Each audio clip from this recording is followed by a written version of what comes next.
बड़ी खबर लखनऊ से, जहां पर यूपी के मदरसों से जुड़ा हुआ मामला है। यूपी के मदरसे को मामले को लेकर आज समाअत होने वाली है। हाईकोर्ट के हुक्म के खिलाफ सुप्रीम कोर्ट में सुनवाई होगी।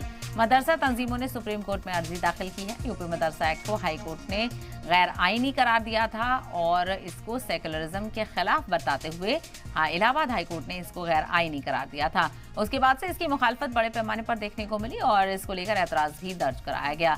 तो यूपी मदरसा एक्ट को रद्द करने के इलाहाबाद हाईकोर्ट के फैसले को चैलेंज देने के मामले में सुप्रीम कोर्ट आज अहम सुनवाई करने वाला है। चीफ जस्टिस डीवाई चंद्रचूड़ की बेंच इस मामले की सुनवाई करेगी। इलाहाबाद हाईकोर्ट की लखनऊ बेंच की तरफ से UP board of Madrasa education act 2004 को गैर आईनी करार दिए जाने को लेकर सुप्रीम कोर्ट में चैलेंज किया गया है। मदरसा अजीजिया इजाजतुल उलूम के मैनेजर अंजुम कादरी की तरफ से हाईकोर्ट के फैसले को चैलेंज किया गया है। अर्जी में कहा गया है कि हाईकोर्ट के पास ये हक नहीं है कि वो इस एक्ट को रद्द कर दें। अर्जी गुजार के मुताबिक सुप्रीम कोर्ट की आईनी बेंच के कई ऐसे फैसले हैं जिस पर ध्यान दिए बिना ही हाईकोर्ट ने इसे गैर आईनी करार दिया है। ज्यादा जानकारी हासिल करते हैं हमारे नुमाइंदे अरविंद सिंह इस वक्त हमारे साथ जुड़ गए हैं। अरविंद, बहुत अहम केस है, यूपी मदरसा बोर्ड से जुड़ा हुआ मामला है। कब है सुनवाई आज सुप्रीम कोर्ट में? देखिए, उम्मीद ये है कि 11:30 बजे के आसपास ये मामला सुनवाई पर आ सकता है, लेकिन कोई निश्चित वक्त तय नहीं है इस मामले को लेकर के सुनवाई का, और ये इस पर भी निर्भर करेगा कि सुनवाई के क्रम में जो मामले पहले लगे हुए हैं सुप्रीम कोर्ट कितनी तेजी से उन पर सुनवाई कर उनका निपटारा करता है।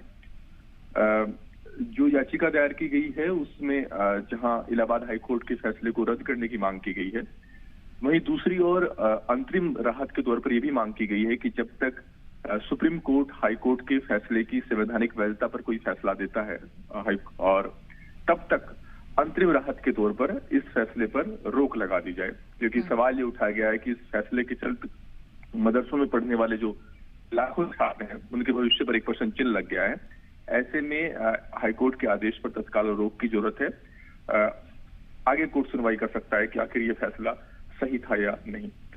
बिल्कुल, जी बिल्कुल, इस मामले को लेकर पूरा गौर-व-ख़ौज़ किया जाएगा और ऐसे में दोनों ही अगर देखा जाए तो फरीक को उम्मीदें हैं जिनकी तरफ से अर्जी दाखिल की गई है कि कहीं ना कहीं सुप्रीम कोर्ट से उन्हें राहत मिले, क्योंकि हाई कोर्ट की तरफ से पूरे तौर पर इसको रद्द किया गया है, जिससे बच्चों के मुस्तकबिल को लेकर कहा जा रहा है कि वो अंधेरे में हो जाएगा। बिल्कुल, मैंने कहा कि सवाल यही उठाया गया है कि मदरसों में पढ़ने वाले जो लाखों बच्चे हैं उनका भविष्य पर संचिन्ह लग गया है। हाईकोर्ट का ये कहना था कि यूपी मदरसा एक्ट जो है वो असंवैधानिक है, धर्मनिरपेक्षता के बुनियादी सिद्धांत के खिलाफ है। हाईकोर्ट का ये कहना था कि कोई राज्य सरकार किसी धर्म विशेष की धार्मिक शिक्षा के लिए अलग से बोर्ड का गठन नहीं कर सकती, और हाईकोर्ट ने सरकार से कहा था कि वो मदरसों में पढ़ने वाले तमाम बच्चों को औपचारिक शिक्षा में शामिल करने की कोशिश करें और इसके लिए अगर हो सके तो नए स्कूल और भी खोले जाए, नए एडमिशन बढ़ाए जाए। लेकिन अभी आज पहला दिन है सुनवाई का, और अगर सुप्रीम कोर्ट इस मांग पर सुनवाई के लिए सहमत होता है तो जाहिर तौर पर इस मामले में जो पक्षकार हैं, जो रेस्पोंडेंट हैं, उनको नोटिस जारी करेगा, उनका जवाब मांगेगा और उसके बाद आगे दलीलें सुनने के बाद कोर्ट इस मामले में तय करेगा। बिल्कुल, कहीं ना कहीं और ऐसे में देखना बेहद अहम होगा कि आज क्या कुछ सुनवाई में देखने को मिलता है। अरविंद, तफसील के लिए आपका बेहद शुक्रिया। तो ये बेहद अहम मामला है, उत्तर प्रदेश से जुड़ा हुआ ये मामला है। इसी को लेकर और ज्यादा जानकारी लखनऊ से हासिल कर लेते हैं। हमारे नुमाइंदे अतीक अहमद भी इस वक्त हमारे साथ जुड़ गए हैं बराह रास्त। अतीक, इस मामले को लेकर इसके बाद जब इलाहाबाद हाईकोर्ट ने इस पर रोक लगाई थी तो काफी सियासी हलचल भी देखने को मिली थी, क्योंकि बच्चों के मुस्तकबिल और असातिज़ा से जुड़ा हुआ ये मामला है। इस एक्ट को लाया गया था ताकि जो मदरसा बोर्ड में पढ़ने वाले बच्चे हैं उनकी चीजों को रेगुलराइज किया जाए, और ऐसे में इलाहाबाद हाईकोर्ट ने जब इस पर रोक लगाई तो कहीं ना कहीं परेशानी का ये सबब देखने को मिला। सुप्रीम कोर्ट से कितनी उम्मीद है?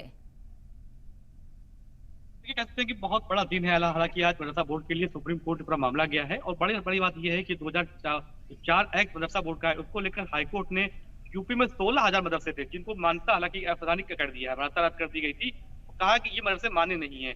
इसको लेकर हालांकि पूरे मामले को लेकर जो मदरसा बोर्ड के कहते हैं कि जो मैनेजर है अब्दुल कादिर, वो हाईकोर्ट से सुप्रीम कोर्ट गए हैं। पूरे मामले की सुनवाई करते हुए कहा जा रहा है कि जितने बच्चे हैं, लाखों बच्चे हैं, 16,000 मदरसे हैं, 13,50,000 बच्चे यूपी मदरसा में पढ़ते हैं, उनके भविष्य का क्या होगा, वो कहाँ जाएंगे, क्या पढ़ाई करेंगे? अगर इस तरह जितने मदरसे को गैर असंवैधानिक करार कर दिया जाएगा तो उनके भविष्य क्या होगा? तो ऐसे में सुप्रीम कोर्ट से राहत मिलने की उम्मीद है। और हालांकि बता दें आपको कि 16,000 जो मदरसे उसमें 995 छात्र के साथ टीचर भी हैं, जो बच्चों को पढ़ाते थे, तो उनका क्या होगा? इन सभी मामले को लेकर हालांकि कहा गया है कि सुप्रीम कोर्ट में राहत मिल जाए।